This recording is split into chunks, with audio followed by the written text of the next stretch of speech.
Et nous sommes toujours à l'Université d'été du MEDEF, édition 2014. Et avec nous, Sophie Boissard, directrice générale déléguée stratégie et développement de la SNCF. Vous sortez d'une conférence dédiée aux entreprises et territoires, le maillage gagnant pour être plus précis. Qu'est-ce que vous leur avez dit? Qu'est-ce que vous avez dit à l'auditoire qui vous a écouté?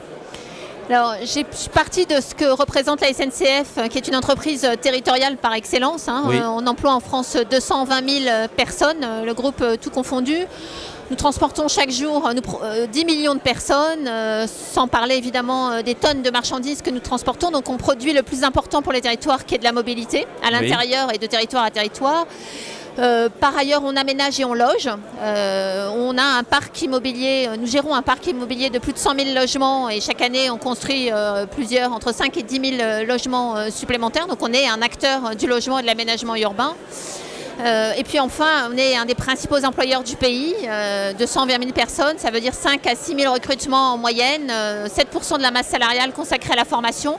Donc tout ça fait de nous un acteur territorial par excellence. Et puis les collectivités locales, les régions, les agglomérations sont notre premier client. C'est un tiers du chiffre d'affaires, 12 milliards d'euros, que nous faisons dans le cadre de délégations de services publics, c'est-à-dire que les collectivités nous payent pour accomplir ces prestations de mobilité, métro, tramway, train. Donc elles nous déterminent un cahier des charges et elles nous payent pour le service que nous rendons. Évidemment, en plus, vous faites travailler des PME. Beaucoup de PME sont fournisseurs. Qui dit évidemment principal employeur et principal opérateur d'un territoire dit aussi donneur d'ordre. Et chaque année, la SNCF achète pour 12 milliards d'euros à des prestataires tiers. Donc évidemment, ça veut dire que dans la filière ferroviaire et dans la filière travaux publics en général, on est un des acteurs majeurs avec des logiques de partenariat très fortes. Aujourd'hui, quels sont les enjeux de la SNCF au niveau des territoires? Alors la question qu'on s'est posée, c'est finalement qu'est-ce qui marche aujourd'hui dans la relation entreprise-territoire et qu'est-ce qu'on pourrait améliorer. Bon. Ce qui marche, et on l'oublie souvent, c'est qu'on a aujourd'hui des acteurs territoriaux au niveau des agglomérations, notamment des grandes communautés urbaines au niveau des régions. On a aujourd'hui des acteurs très très compétents, très professionnels, en tout cas sur les mobilités c'est évident, et qui ont une vision stratégique, un projet pour leur territoire.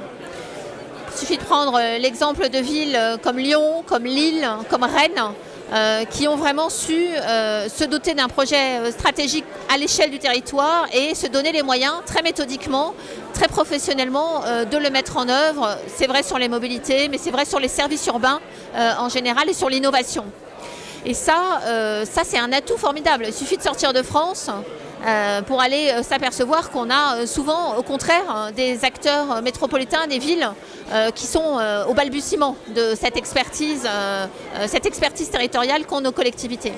La deuxième chose, c'est qu'on a en France, et ça remonte à loin, mais c'est d'autant plus vrai aujourd'hui, une expérience de partenariat public-privé au niveau territorial qui est remarquable. Et prenez une opération comme la ZAC Paris-Rive-Gauche, un quartier entier de Paris restructuré et développé, ça se fait très méthodiquement à travers une société d'économie mixte, Ville de Paris et les grands propriétaires fonciers, et qui a permis de sortir des dizaines de milliers de mètres carrés de tertiaires, de logements et de restructurer toute une ville.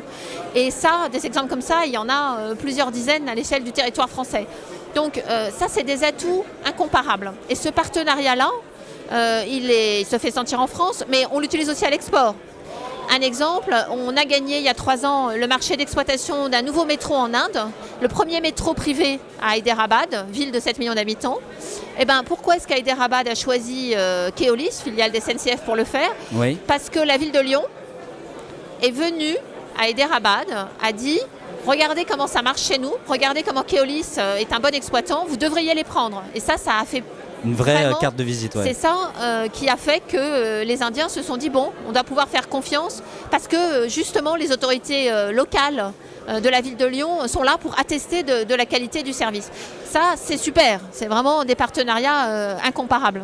Et comme les services urbains, la vie en ville, c'est un des grands champs de développement de l'économie mondiale aujourd'hui, une économie de métropole, et un des grands champs d'innovation. On a là une carte à jouer, toutes les entreprises françaises ensemble qui participent de ces activités, une carte à jouer qui est vraiment de tout premier ordre. Alors, la SNCF, vous l'avez bien compris, est un partenaire essentiel du développement économique des territoires de France et aussi de l'export. Merci à vous, Sophie Boissard. Je le rappelle, vous êtes directrice générale déléguée stratégie et développement de la SNCF et nous sommes ici toujours à l'Université d'été du MEDEF, édition 2014. Merci à vous d'avoir bien voulu nous consacrer un petit peu de votre temps et à bientôt. Merci.